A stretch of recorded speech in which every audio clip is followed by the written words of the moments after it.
and me know that our love will last forever. My girl and me know that we two belong together. But sometimes it seems I shatter our dreams with some careless word or foolish lie. Me and my girl, we've got each other, whatever life may send us. Me and my girl, we've got each other, however life may bend us. Sure, we'll see tears fall. Love never was all rainbows, but there'll always be me and my girl and me. La la, la la la, with you, baby, in your arms. Woo-hoo. Da da da bam. In your car, woo wah, woo woo. Isobel. Oh yes, Mr. Hannah. Oh, Isobel, I'm trying to work. I know. That's why I'm wearing Sam's machine, so as not to disturb you. That's very considerate of you, but it's rather distracting, you see, with you, All moving around. Yes. I'll do it later.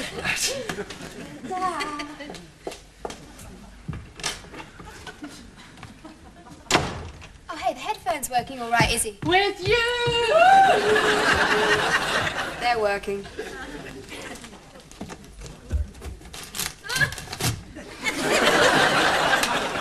Hi, Pan. Samsy. Did you ask your brother about that paper round? We had lengthy discussions, right? Well, I put in a good word for you, right? I said, Look, did I get the job? oh, yeah, right. Great, come in. Right now, take your shades off. Oh, want to express your gratitude then? No, I want you to look decent for my dad. I still need his permission, you know. And don't call me Samsy. Oh, right, And stop saying right. right.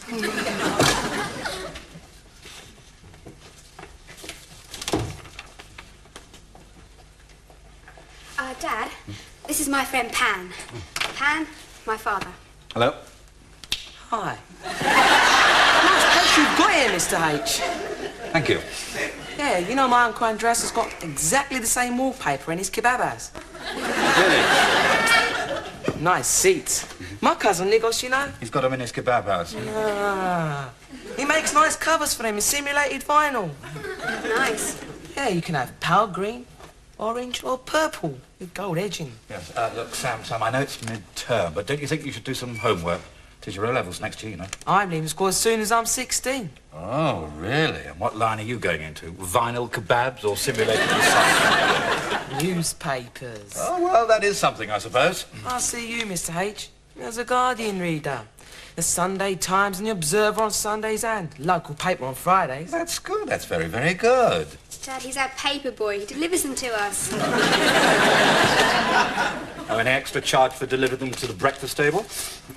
It's a really interesting job, Dad. Isn't it, Pan? All right. Hey, I mean, yeah, in a few years, I reckon I'll be running the business. Oh, I see you'll be following in the footsteps of Rupert Murdoch and Robert Maxwell, then? Papers for the Montaz brothers? Probably. Dad, it's a really fascinating job. Yes, fascinating. Remind me to tell you my milk round stories one day. Oh? Do you used to be a milkman? No, not exactly. It was a holiday job when I used to look after the horse while the milkman delivered. I mean, you used to ride it through the streets? No, not quite. I used to follow it with a bucket and shovel.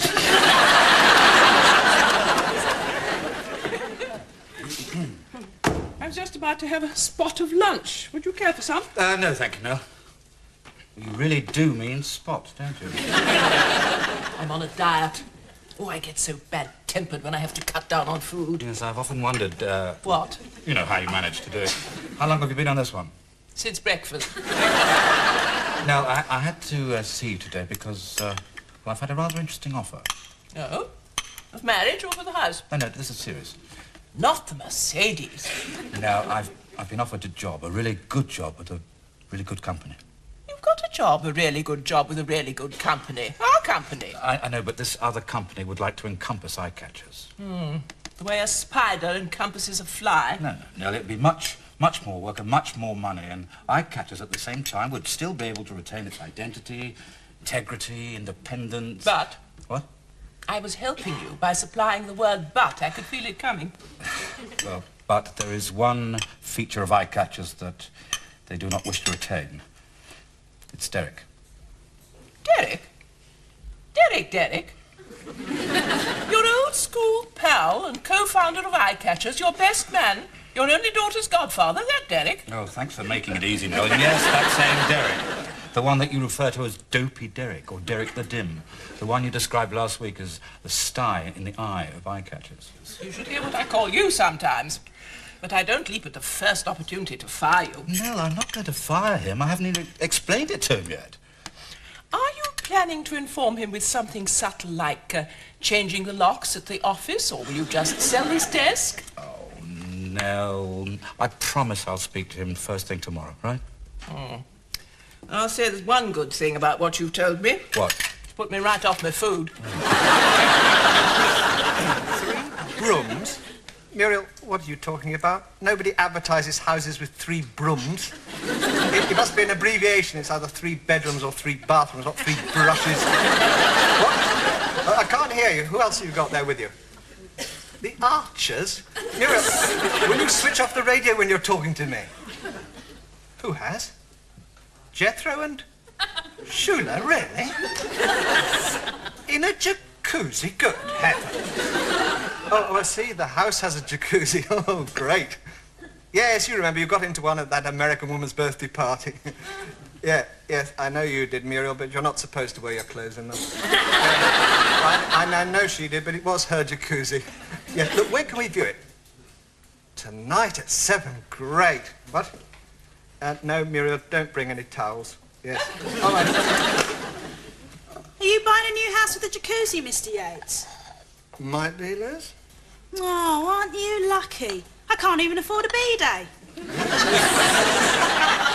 Just see you and Mr. Harrop now, sitting there, bubbling away, having a business meeting. And I could come and join you and take down your...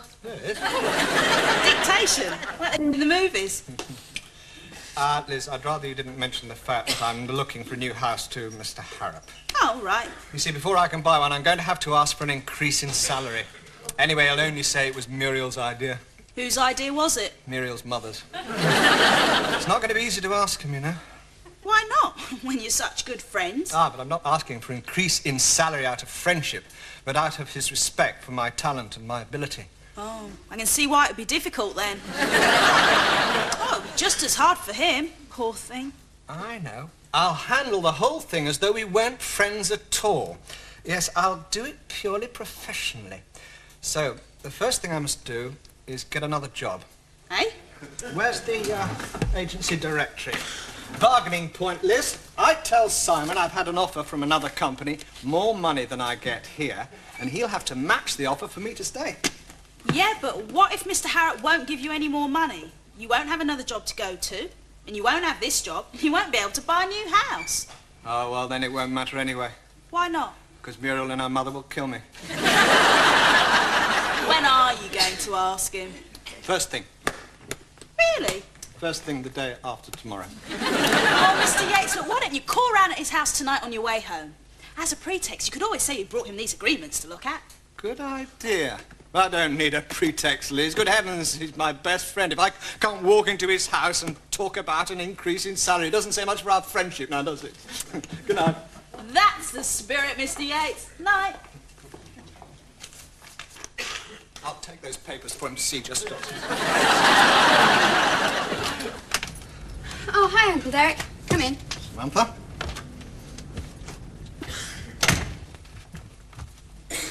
Come in. Dad's not here. Oh. Have a seat.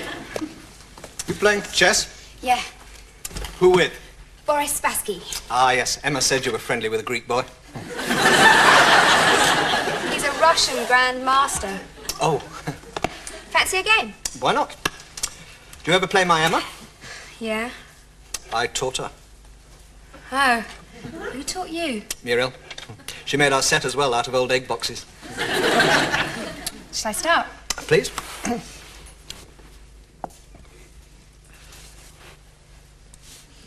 Egg boxes. Shall I start? Please.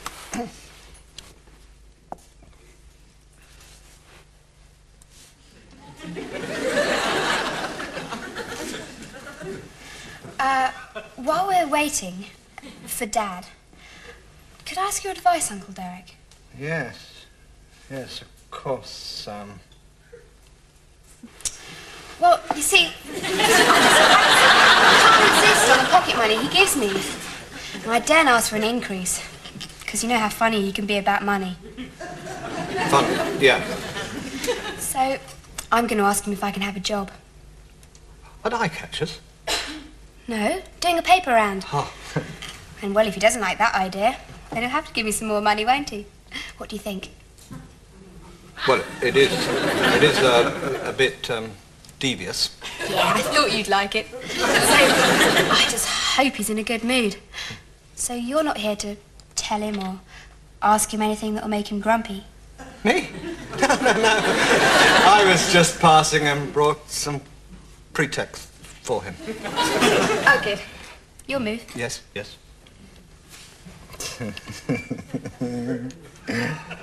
What do you say to this, then? Checkmate. Oh, thanks, mate. My girl and me.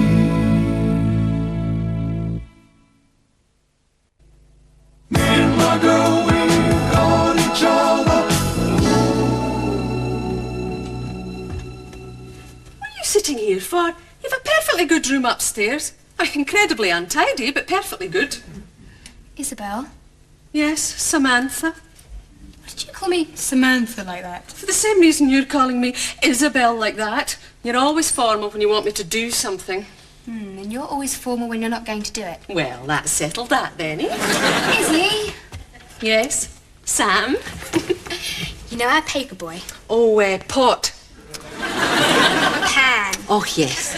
Well, you see, he's promised me this holiday job, but I need to butter up Dad a bit. Could you help me? How? Well, drop a few hints about how broke I am, you know, and tell him that I'm nearly a young woman and I need to buy essential things, like eyeshadow, bubble bath, lip gloss. Mascara, which I'd like back, please. Oh, and a perfume. You left the top off again, and you didn't tell me you'd finished my face cream. Sorry, Izzy. I'll see what I can do. Thanks. Oh, need anything from the shops, Mr. Harrop? Oh, no, thank you, Isobel. Are you sure now? Yep. No aftershave or cologne or deodorant? No. Shampoo? Isobel, are you trying to tell me something of a personal nature or just something for Christmas? No, Mr. Harrop, I'm just going to the chemist's to get some face cream. Ah. Sam finished mine. Well, that's a bit naughty of her. Oh, I don't mind. She hasn't any of her own. She's always helping herself to my perfume and mascara. Well, you must tell her not to do it. Well, it's a bit difficult, you see. I mean, these things are so expensive for a young woman. I mean, £20 doesn't go anywhere. Oh. See this wee thing here? £5 it cost me. Mr. Harrop, you've no idea what women's makeup costs. No, I haven't, but... And, I mean, as for clothes, well, I'm not talking about Bond Street. Isobel, I take the point. Huh? Yes, I am aware of the cost of living for both men and women, and I've been thinking about it, and I've decided to increase your salary by 50%. No, please don't, no, Isobel, don't say anything. You deserve it. You do a smashing job here. I know sometimes Sam and I are not the easiest to get on with, but you make us very happy, and we want you to be happy too. Oh, Mr.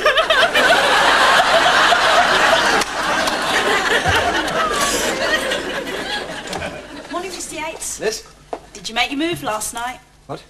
Did you ask Mr. Harrop for more money? Oh, no, he wasn't in. Muriel and I went to see that house with a jacuzzi. Oh, what a place. Garage doors open up with an electronic beam. Then into the sitting room, one button draws the curtains open, another one shuts them again.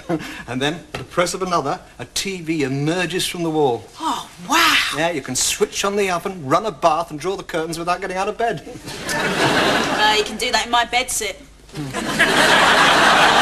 It makes Beam Me Up Scotty look positively antique, but I'd never be able to afford it, not even with the increase that I'm asking Mr. Harrop for. You know, the whole house runs from this little box here. Oh, my God. Ring the owners and tell them I've got... Mission control. Yeah, the telephone number's on the back. Yeah, but if you've got this, how'll they be able to get in and out of the house? They've got a spare. Oh. I'll answer that one. Hello. Oh, Muriel. Oh, jolly good. How many rooms? What? I'd no idea Hampton Court was up for sale. I'm only joking, Muriel. It sounds so big. Yeah, what are they asking for it? Oh, price on application. Yeah, well, that usually means, Muriel, that you apply to the estate agent and they decide whether or not you're the sort of person who might be allowed to read the price without fear of dropping down dead of a heart attack. Yeah, look, don't you think I should discuss money with Simon before we look at any more houses? Yeah, well, I was thinking of mentioning it today. Yes, don't worry, I will. No, I won't. Yes, Muriel, I will. Look, I've told you I won't. Look, do you want to come round here and ask him yourself? What? Well, you can't. Dad? Yeah? Dad, I'm hardly what you call a little girl anymore, am I? Well, you're hardly what I call a little boy. No, but what I mean is, I'm not exactly a little girl, but then I'm not exactly a young woman either. No. I'm sort of in between. Little woman? Dad. Come on, what's all this leading up to? Well, you know our paper boy? Oh, yes, Sorbet the Greek. Mm. His name's Sorba. Sorbet. I know, wet and sugary. Dad's not that bad. What? He's got a moustache on his upper lip. What was yours when you had one? Well, I certainly didn't have one when I was 15. I mean, at his age, I was very proud of the hairs on my chest. Both of them. Well, you see, he's looking for someone to take over his job. Yes? And, well, he thought I'd better ask you first. Well, that's very kind and thoughtful of him, but tell him, although I could do with the extra money, I'm terribly Hey, why don't you do it? Oh, Dad, you really mean it? Well, as long as you promise not to slam the gate and whistle your way up the garden path before 7 a.m. Yeah? I promise. No, that'll be a grand. Is she on one of her diets again? Several. But she's the only woman I know that when she diets, everyone else around her loses weight. I think I'll leave by the cat flap. Oh, hello, Mrs. Crescent. How's the diet coming along? Which one? The calorie-controlled one? Oh, a week ago. Since then, I've been on the high protein, the low fat, the fruit and nut. I've gone fruity as a nut cake, trying to find one that keeps me even-tempered. Have you found it? What do you think? Morning, Simon. Ah. And don't you dare ask me how the diet's going. Oh, how are you? Starving. Can I get you anything? Oh, of course not. Oh, I'm sure all these diets for women are created by rich, fat men who become rich by selling millions of their preposterous books and fat by spending the royalties on food and drink. No, I'm seeing Derek this morning. And how are you going to tell him you're planning to kick him out of eye catchers? I am not planning to kick him out of eye catchers. All right, then. You're not planning to ask him to remain. It amounts to the same thing. Look, now, Derek is our facts and figures man. This offer's purely for the creative side. Well, he's got umpteen children. That's pretty creative. They'll starve, of course. Ooh, like me. Oh, dear, look, Nell, I'm going to meet him and tell him about the offer I've had and then ask for his advice. Simon, if you want my advice... Yes? Don't ask Derek for his advice. Simon, we've been bosom, close pals since we were at school together. We founded this company and we've always been open and honest as far as our personal feelings are concerned with the running of eye catchers. Liz, why are you looking at me like that? Oh, what you said was just so beautiful and moving. It could have come straight from Dynasty. Thank you very much. I'm going to come straight out of Dynasty. Last night's plot of Dallas. Oh, sorry, Mr. Harrop. Simon. Yes, Derek? Simon. Yes, Derek? We've been bosom buddies since we were at school together. I know, it's amazing, isn't it? Well, yes. How long is it now? 22 years, 23 years? I don't know. I reckon it's 23 years. Really? And then we founded this company. Hey, do you remember at school you were a prefect, huh? With that little polished badge? Well, yes. And come on, you were always giving me detention. Not always. Oh, come on, usually for nothing at all. What? Smoking behind the cricket nets? Me? Swearing at the dinner ladies? Well... Sabotaging the woodwork class? Never seen so many lopsided teapot stands.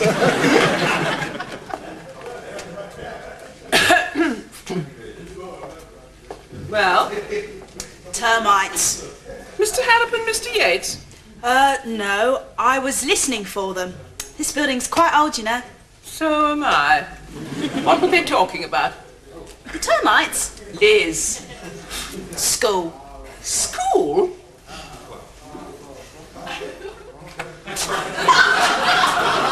What's happening? Your father and Derek have been in there all morning behaving like a couple of schoolboys, chortling and giggling. They buzzed out once for coffees, once to send for you two, and then once again to book a restaurant table for 6. Samantha, let your father know you're here. Come in, everybody. Come on, in. Come on. Oh, so what's up, Dad? Now, do you realise what today is? Tuesday. No. It's the anniversary of... Muriel proposing to Derek? No, that's December. The Union of Scotland and England. No. Come on. It was something that actually changed your life. My first bra? No, Derek and I were talking about school days and old college days, and we got these old photographs out, and we suddenly realised it was exactly 15 years ago today we started... Eye-catchers! So, it's lunch at Le Coeur, the French restaurant round the corner. Oh, wonderful. That means I'll have to come off my diet. Which one? Well, mate, here's to another 15 years. Wasn't there something you were going to ask me? What? No, some other time, man. That's not important. But you said there was something important you wanted to discuss with me. Did I? I don't know what on earth it could have been. Get out there, Rio.